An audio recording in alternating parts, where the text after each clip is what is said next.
Fourth जो question है हमारा, why were ryots reluctant to grow indigo.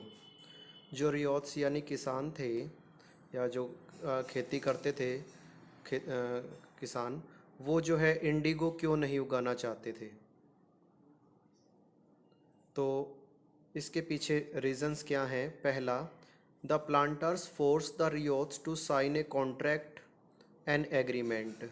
जो प्लांटर्स थे जिन्हें अपॉइंट किया जाता था अंग्रेज़ों के द्वारा, वो फोर्स करते थे रियोट्स को कि वो एक कॉन्ट्रैक्ट साइन करें जिसमें कि वो जिससे भी एडवांस पैसे लेंगे उसी को जो है अपनी फसल, तैयार फसल को बेचेंगे।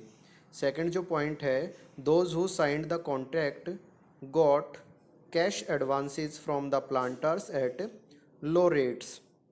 जो भी इस कॉन्ट्रैक्ट को साइन करता था उसे कैश दिया जाता था एडवांस में प्लांटर्स की तरफ से, जो कि काफ़ी कम इंटरेस्ट रेट पर होता था, यानी कि जिस पर ब्याज काफ़ी कम लगाया जाता था। But the loan committed the ryot to cultivating indigo on at least 25% of the area. लेकिन साथ के साथ लोन केवल उन्हीं को दिया जाता था जो ये कमिटमेंट करते थे जो कि वो अपनी भूमि के कम से कम 25% यानी 25% हिस्से पर इंडिगो जरूर उगाएंगे। थर्ड जो पॉइंट है, the planters usually instead that Indigo be cultivated on the best soils in which peasants preferred the cultivate rice. जो प्लांटर्स थे यूजुअली इंसिस्ट, वो उन्हें मजबूर करते थे कि that Indigo be cultivated on the best soil, कि उनके किसानों के पास जो सबसे अच्छी उपलब्ध भूमि है उस पर ही वो अपने इसकी खेती करेंगे, इंडिगो की। नील की खेती होती थी ये तो। लेकिन प्रॉब्लम ये थी कि उसी भूमि पर किसान अपनी राइस की फसल उगाते थे। Indigo moreover had deep roots and it exhausted the soil rapidly.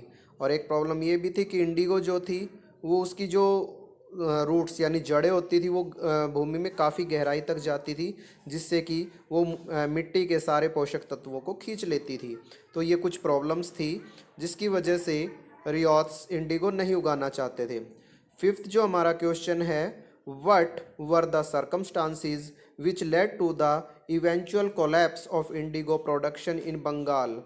क्या ऐसी परिस्थितियां थी जिसकी वजह से बंगाल के अंदर इंडिगो प्रोडक्शन एकदम से कोलैप्स कर गया, यानी कि उसके अंदर गिरावट आ गई। In March 1859 thousand of ryots in Bengal refuse to grow indigo. 1859 में हजारों रियोट्स ने जो है बंगाल के अंदर इंडिगो उगाने से इनकार कर दिया। सेकंड जो है पॉइंट है हमारा, the Indigo system was initially oppressive. जो इंडिगो सिस्टम था जल्दी किसानों को समझ में आ गया कि उसकी वजह से जो है उन्हें काफ़ी परेशानियों का सामना करना पड़ रहा था।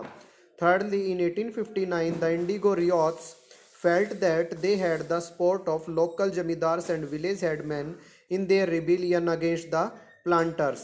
1859 में इंडिगो जो रियोट्स थे उन्होंने ये महसूस किया कि जो वहाँ के लोकल जमींदार्स हैं और विलेज हेडमैन जो गांव के मुखिया हैं वो उनके रिबिलियन यानी जो उन्होंने विद्रोह किया है प्लांटर्स के खिलाफ, उसमें वो उनका सहयोग करेंगे।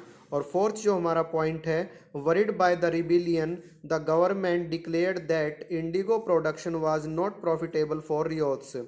रिबिलियंस से डर कर जो है गवर्नमेंट ने ये डिक्लेयर करना ही पड़ा कि जो इंडिगो प्रोडक्शन है यानी जो नील की खेती का उत्पादन है वो रियोट्स के लिए लाभदायक नहीं है। तो इस प्रकार से जो है ये आज का चैप्टर हमारा कंप्लीट हुआ। मैं उम्मीद करता हूँ कि आप सब अपना काम अच्छे ढंग से कर रहे होंगे। God bless you. Thank you very much.